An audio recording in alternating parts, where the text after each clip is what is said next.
राजनीति में बयानों के बहुत से मायने होते हैं। साथ ही राजनीति में बयानों की टाइमिंग की बहुत अहमियत होती है। दिल्ली में चुनावी माहौल गर्म है। ऐसे मौके पर एक व्यक्ति का याद आना बहुत जरूरी है, बहुत ही लाजमी है, और उस शख्स है अन्ना हजारे।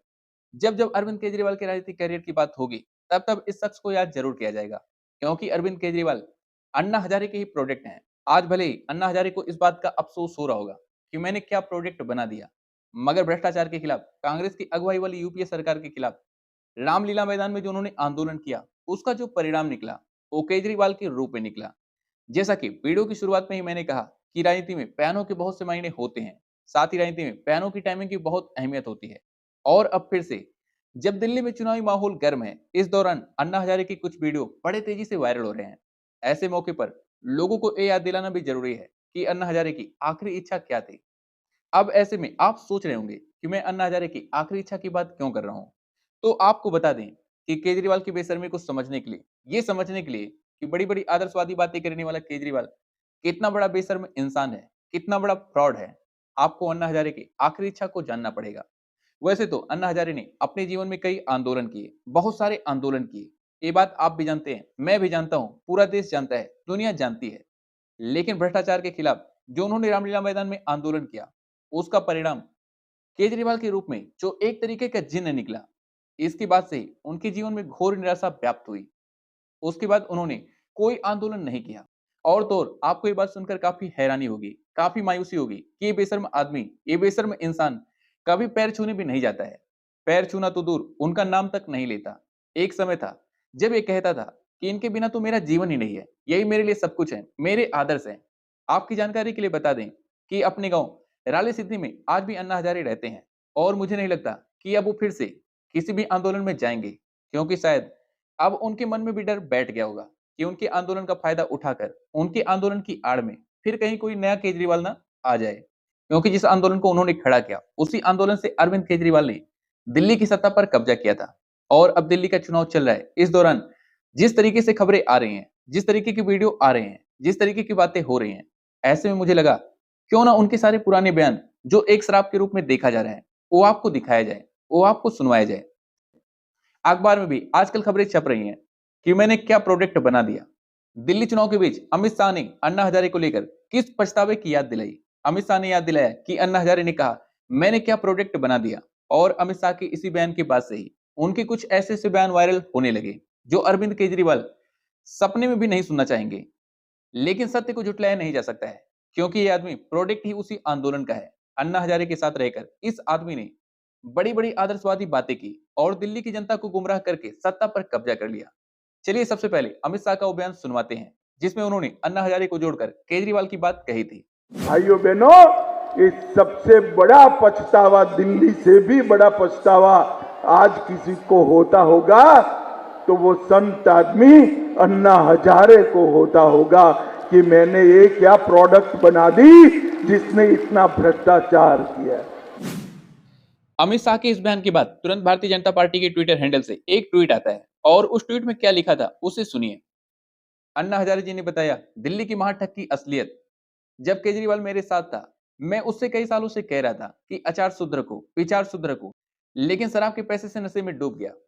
अब ऐसे में मुझे लगा कि क्यों ना आपको अन्ना हजारे की उन बयानों की याद दिलाऊं, उन बयानों को सुनवाऊं, जिसे सुनने के बाद आप भी कहेंगे कि कम से कम चुल्लू भर पानी होना चाहिए, कुछ तो शर्म है आंखों में होनी चाहिए। इस आदमी ने बनाया, मगर जो झूठ को भी झुटला दे, बड़ी बड़ी आदर्शवादी बातें करके जनता को गुमराह कर दे, वही है आम आदमी, मासूम आदमी केजरीवाल।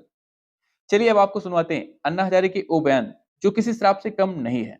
उन्होंने अपने बयान में कहा, जब मेरे साथ अरविंद केजरीवाल था, तब मैं कई सालों से उसको कह रहा था, चरित्र संभालो, आचार शुद्ध रखो, विचार शुद्ध रखो, जीवन निष्कलंक रखो, त्याग करो। इतना कहकर गया, लेकिन शराब के पैसे से नशे में डूब गया। देख रहे हैं उसके दिमाग में कैसे बात आई। केजरीवाल तो पहले कुछ और थे। साथ में अरविंद केजरीवाल जब था, मैं कई सालों से उसको कह रहा था, चरित्र को संभालो, आचार शुद्ध रखो, विचार शुद्ध रखो, जीवन निष्कलंक रखो, जीवन में त्याग करो। इतना कहते गया। शुरू में बहुत अच्छा काम किया उसने, लेकिन शराब में पैसा मिलता है वो नशे में डूब गया। आसान शब्दों में कहें तो इस इंसान ने, इस आदमी ने अन्ना हजारे को भी ठग लिया। और दिल्ली की जनता को आज भी लगता है कि केजरीवाल बड़ी बड़ी आदर्शवादी बातें करके, बड़े बड़े वादे करके दिल्ली की जनता का भला कर देगा। एक वीडियो में अन्ना हजारे जी कह रहे हैं कि भैया मैं बार बार कह रहा था कि राजनीति में नहीं जाना है, ये गया क्योंकि ये लालची रहा होगा। जो गलत मार्ग से पैसे लेता है ऐसे लोगों को वोटिंग मत करो। को मेरी विनती है, अपना वोट देते समय जिसको वोट देना वो आदमी कौन है उसको देखो। क्या वो आचारशील है, चारित्रशील है, निष्कलंक है, त्यागी है, समाज के लिए कुछ किया है, ऐसे लोगों को वोटिंग करो। ये सब कुछ खुद अन्ना हजारे कह रहे हैं, ऐसे लोगों को वोट मत करो। केजरीवाल के भी बहुत सारे बयान हैं जो इनके बेशर्मी को दर्शाते हैं, जिसमें केजरीवाल कहते हैं कि अन्ना हजारे नहीं तो मैं नहीं, अन्ना हजारे जी कहेंगे तो मैं सब कुछ छोड़ दूंगा, मेरा जीवन ही उन्हीं के लिए है। ऐसे ऐसे बयान है जिसे सुनने के बाद आप भी सोचेंगे कि इतना बड़ा फ्रॉड आदमी, इतना बड़ा झूठा इंसान अगर लालटेन लेकर पूरी दिल्ली में खोजोगे तो भी नहीं मिलेगा। आपको बता दें कि अन्ना हजारे ने इन सब से दुखी होकर 30 अगस्त 2022 को एक चिट्ठी लिखी थी, मगर आज तक ये फ्रॉड आदमी उस चिट्ठी का जवाब नहीं दिया। देखिए इस चिट्ठी का विषय क्या है। दिल्ली राज्य सरकार द्वारा बनाई गई नई शराब नीति के बारे में है। मुख्यमंत्री बनने के बाद पहली बार मैं आपको खत लिख रहा हूं। उसके बाद उन्होंने लिखा, पिछले कई दिनों से जो दिल्ली राज्य सरकार के शराब नीतियों के बारे में जो खबरें आ रही हैं वो पढ़कर दुख होता है। आप देख रहे हैं साफ साफ लिखा है क्या क्या उन्होंने कहा, पूरी बात लिखी हुई है। राजनीति में आने से पहले इन्होंने एक किताब लिखी थी, स्वराज उसकी प्रस्तावना उनसे लिखवाई, लेकिन सत्ता पाने के बाद ये आदमी शराब के नशे में डूब गया। इस किताब में कितनी आदर्शवादी बातें लिखी थी, तब आपसे बड़ी उम्मीद थी, लेकिन राजनीति में जाकर मुख्यमंत्री बनने के बाद आप आदर्श विचारधारा को भूल गए। इसीलिए दिल्ली राज्य में आपकी सरकार ने नई शराब नीति बनाई। दूसरे पन्ने में लिखते हैं, ऐसा लगता है कि जिस प्रकार शराब की नशा होती है उसी प्रकार सत्ता की भी नशा होती है। आप भी ऐसे ही सत्ता की नशा में डूब गए ऐसा लगता है। ये सब कुछ कहा गया है इस लेटर में, इस चिट्ठी में। और चिट्ठी के आखिरी में लिखा है, दिल्ली सरकार द्वारा भी इस प्रकार की नीतियों की उम्मीद थी, लेकिन आपने ऐसा नहीं किया।